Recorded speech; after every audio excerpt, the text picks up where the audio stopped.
lalong dinudumog at hinihiyawan sa tuwing siya'y may concert sa Mindanao. Pero ang kanyang dance moves, kontrobersyal. Sino nga ba si Elias? May bagong sinasayaw ang buong Pilipinas ngayon. Sa unang tingin, mukhang naughty.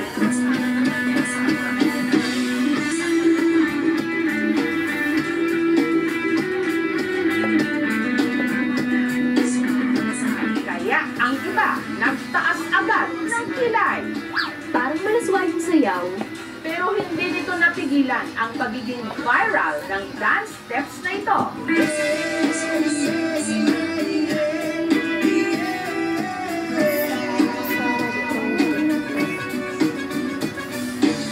Ito ang signature dance moves ng pinagkakaguluhan ngayon sa mga gigs sa Mindanao. Mag-ingay at say uhahay kay Elias! Si Elias, content creator at band vocalist ng bandang Kalumay. Sa linggong ito, dumayo sila sa Tivoli sa South Cotabato. Ilang oras pa bago ang kanyang set. Ang fans, abangers na! Elias! Kasi idol namin siya! Kasi ang galing sumayaw! Elias!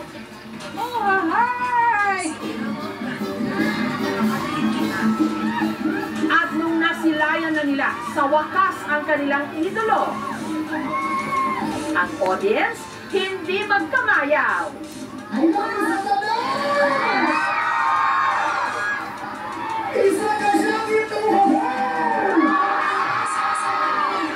Si Elias, patikim ng kanyang dance moves.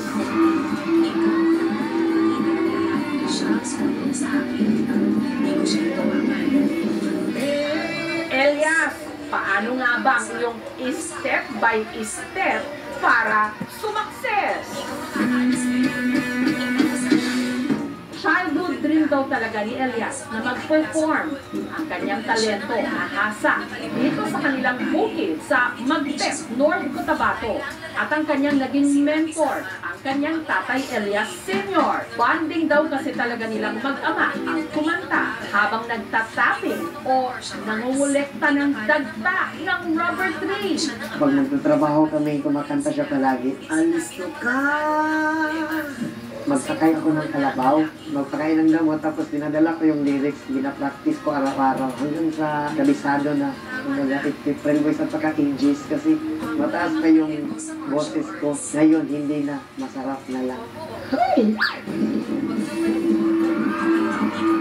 At sa mga nagsasabing mahalay ang pinauso niyang dance step, ayon sa kanya, inspired daw ito ng kanilang hanap buhay. Kapag nagkakat ka kasi ng rabot is pag ganun, ito ang puno, tapos hawakan mo yung puno, tapos kailangan mo ganito ang knife, hanggang ganyan, hanggang ibaba. Kaya ginawa ko, kumbaga ganyan, tapos gigilitan, ay! Ganun!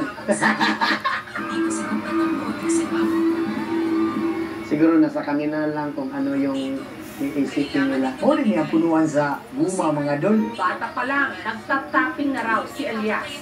Araw-araw kami masama sa akin, kakat ng rubber, 3 AM. Tapos mag-aral ako, paminsan-minsan nga.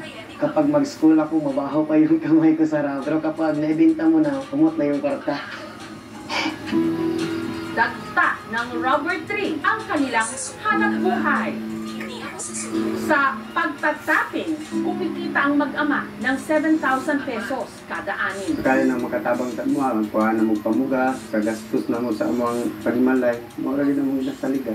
Grade 2 lang daw si Elias nung ang kanyang nanay Ninita na masukang domestic helper sa Bahrain. Bilang isang ina, sobrang hirap talaga kasi siyempre malayo ako sa kanila. At hindi maiwasan na iiyak ka na lang na mag-isa kasi hindi ko sila nakikita, hindi ko sila nasusubayan araw-araw kung anong ginagawa nila. Pero masaya ako na ganyan na siya ngayon. Namimiss ko Gusto ko palaging makikita siya araw-araw. Kaya hindi ko mapigilan na maging emosyonal kapag magbanggit ako ng pangalan ng nanay ko. Basta pamilya ang pag-usapan, yan ang weakness ko. Dahil nasa abroad ang kanyang ina at madalas naman nasa bukid ang kanyang ama, ang kasakasama raw ni Elias noon, ang kanyang Lola Miriam at Lolo Marciano. Hindi mo bigyan na Nagdagaan namin ako. Dinudugmag din na mo sinugudog. Bagay na si mama. Sa kanila ako natutulog araw-araw. Sila din ang nagbabantay sa akin, sila ang nagbigay ng allowance. Inspirasyon ka. Dahil sa kanilang pagsisikap, nitong 2023 lang, nakapagtapos si Elias ng criminology. Malaking tulong sa akin. Nasasanay na yung katawan ko sa natrabaho na gano'n. Dito na naman ako. Nangungunat sa kabutiran. Pero sa halip na maging pulis, sinunod daw niya ang sigaw ng kanyang puso, ang pag-perform. Inumpisahan niya sa pag-vlog. Pinakita ang kanyang buhay sa bukid. Dili po na mawala itong kagandahan di. Ay! Hanggang nagpasample ng kanyang boses at dance moves. And the rest is history, ika nga. Si Elias, naimbitahan na ngayong magtanghal sa iba't ibang mga probinsya ng Mindanao. Napupuno talaga ang isang area kapag nagiging kami. Nararamdaman ko sa aking sarili is proud na proud, masayang masaya. Maraming fans na rin daw ang nagdi-DM o direct message sa kanya. Sinasabihan nila ko na, pwede ba kayo na lang? Pwede ba magkita tayo? Tumatawa lang yun kasi mabait naman ako na tao at saka masarap din. Sa mga humuhopya o umaasa kay Elias, awat na! Tapos na ang laban. Meron nang nanalo at nagmatibok ng kanyang puso. Si Abigail, na aminadong selosa. May fans din dati, humalik talaga dito. Kasi very territorial ako eh. Yung akin. Tapos ngayon, na-realize ko na since nag-expand na yung circle niya, yung mga tao na nakakasalamuhan niya, kailangan ko talagang mag-adjust. Maliban daw sa charm ni Elias, na-fall din daw si Abigail sa puso nito. Makita mo talaga na maganda yung kanyang heart. At meron na rin pala silang anghel, si Apollo. Si Elias talaga is super hands-on sa Pagka siyempre, nasanay ka nga perminti mo sabay. Ang pag niya nabot sa point kaing ani, pero okay lang man kayo makasabot man ko.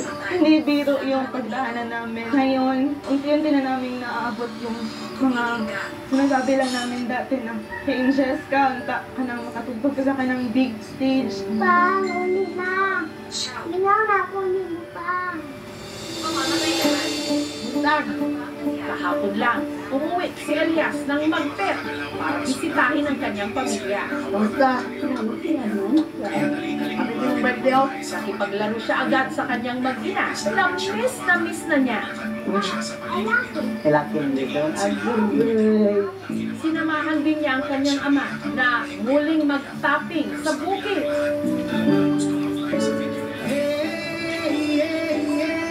Na sinabayan pa niya ng pagsayaw.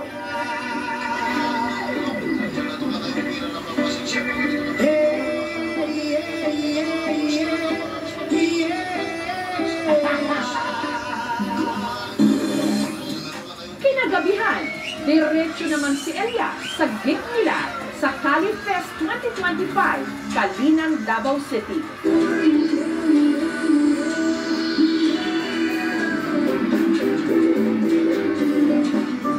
Ang hindi alam ni Elias, may sorpresa mula sa kanyang #1 fan, ang kanyang nanay Ninita, all the way from Bahrain.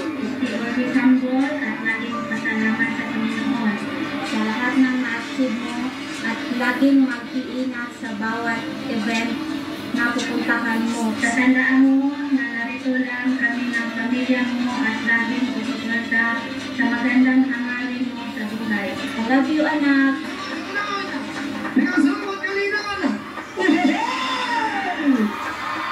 Sa ngayon, hindi ko pala kinakonfirm ang sarili ko na sikat ako. Paminsan-minsan din, kinakausap ko rin ang sarili ko, sikat na ba talaga ako? Kailangan ko pa siguro magsikap para maabot yung pangarap ko. Gusto ko kasing tour world. Pangarap ko na maka-show kami sa iba't ibang bansa. Pangarap na lang man din ako, lubos-lubosin ko na lang. Lipad at lipad kung saan ang gusto mo. Patuloy ka lang sa mga pangarap mo. Tama yan, Elias. Pag nangarap ka, taasan mo na. At ipakita sa buong mundo ang talento ng Tubong Mindanao. Aim high and huha high! Para sa iba pang mga kwentong KMJS, i-follow lang po ang KMJS Facebook fanpage at ang GMA Public Affairs Facebook account. Mag-subscribe na rin sa GMA Public Affairs YouTube channel.